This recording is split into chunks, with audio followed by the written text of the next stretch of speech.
Welcome to super સહેલિયા friends, આજે આપણે આ જે કાકડી છે એ નાસિકની કાકડી છે. જોઈ શકો છો એની છાલ થોડી પીળાશ પડતી છે, જેનું શાક બનાવવાના છે. ઉનાળામાં શાક માર્કેટમાં ઓછા મળતા હોય ત્યારે જો કાકડીનું આવું મજેદાર શાક બનતું હોય તો આપણે એક ટાઈમ શાકનો પ્રોબ્લેમ સોલ્વ કરી શકીએ. કાકડીને આપણે ધોઈ લેવાની છે અને એને આ રીતે રાઉન્ડ સ્લાઈસ કરવાની છે. થોડી પાતળી રાખીશું. બીજી બાજુ હવે આપણે આ લસણ જે છે 4 થી 5 કળી લસણ જેને વાટી લેવાનું છે. લસણનો ટેસ્ટ આ શાકમાં બહુ સરસ લાગતો હોય છે, એટલે એ ખાસ વાટીને તૈયાર કરી લેવું. સાથે સાથે એક મરચું, થોડા કડી પત્તા જોઈ શકો છો. મરચું જે છે એને લાંબી સ્લાઈસ કરી લેવાની, આ રીતે વચ્ચેથી સ્લીટ આપીને.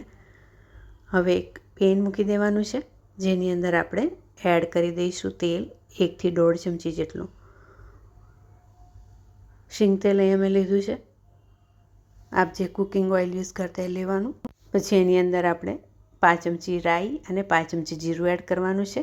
રાઈ અને જીરું ફૂટે એટલે થોડા એમાં કઢી પત્તા, મીઠો લીમડો એડ કરવાનો છે. ફ્રેન્ડ્સ, અહીંયા સિંગદાણા પણ તમે ઈચ્છો તો થોડા ક્રશ કરીને એડ કરી શકો છો. હવે વાટેલું લસણ એડ કરી લેવાનું છે. સાથે સાથે લીલું મરચું જે સ્લીટ કરીને રાખ્યું હતું એ પણ એડ કરી લઈશું. વઘારનું લાલ મરચું પણ ઈચ્છો તો એડ કરી શકો છો. વઘારને થોડો આપણે આ રીતે સાંતળી લઈશું 1 મિનિટ માટે. પછી એમાં કાકડી જે છે એડ કરી દઈશું. ફ્રેન્ડ્સ, આ નાસિકની કાકડી જે હોય છે મીઠી હોય છે વધારે ટેસ્ટમાં, અને એમાં પાણીનું પ્રમાણ વધારે હોય છે. કાકડી ખાવી લેડીઝ માટે બહુ સારી હોય છે. એનાથી કેલ્શિયમ મળે છે અને બોન્સ, મસલ્સ જે છે આપણા હાઇડ્રેટેડ રહે છે, એટલે મસલ્સ દુખવાનો ને બધો પ્રોબ્લેમ ઓછો થાય છે. અહીંયા મેં જોઈ શકો છો 1/2 ચમચી લાલ મરચું, 1/4 ચમચી ધાણા જીરુંનો પાવડર, 1/2 ચમચી હળદરનો પાવડર એડ કરી લીધો છે. બધા મસાલા એડ કરીને હલાવી લઈશું. મીઠું પણ એડ કરી લેવાનું છે. અહીંયા 1/2 ચમચી જેટલું મીઠું એડ કર્યું છે. હલાવીને ઢાંકીને એને ધીમા તાપે થવા દેવાનું છે. આ રેસીપી જો તમે માટીના વાસણમાં બનાવશો તો બહુ જ ટેસ્ટી લાગશે.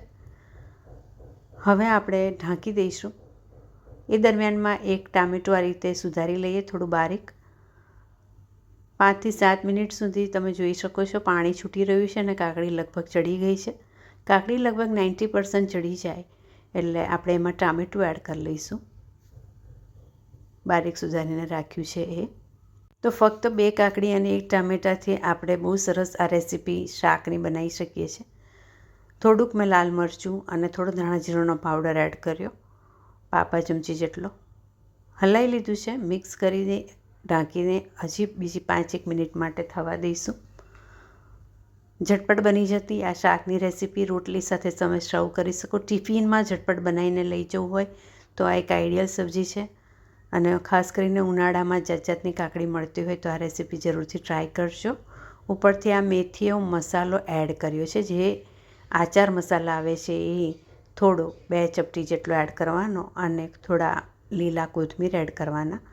તો સ્વાદ, સુગંધ અને એકદમ ટેસ્ટી એવું આ કાકડીનું શાક જરૂરથી ટ્રાય કરજો. તમે એને ટિફિનમાં લઈ જઈ શકો છો કે પછી હળવું ડિનરમાં ભાખરી સાથે પણ ખાઈ શકો છો. બહુ ટેસ્ટી લાગે છે. તો ઉનાળામાં માર્કેટમાં જુદી જુદી ટાઈપની કાકડી મળતી હોય છે, તો તમે એનો ઉપયોગ કરીને આ સરસ રેસીપી બનાવી શકો છો. ઉપરથી તમે લીલું નાળિયેર પણ થોડું છાંટી શકો છો. Thank you. તો કાકડીના આટલા બધા ફાયદા જોઈને તમે પણ આ રેસીપી જરૂરથી ટ્રાય કરજો. જોતા રહેજો સુપર સહેલિયા.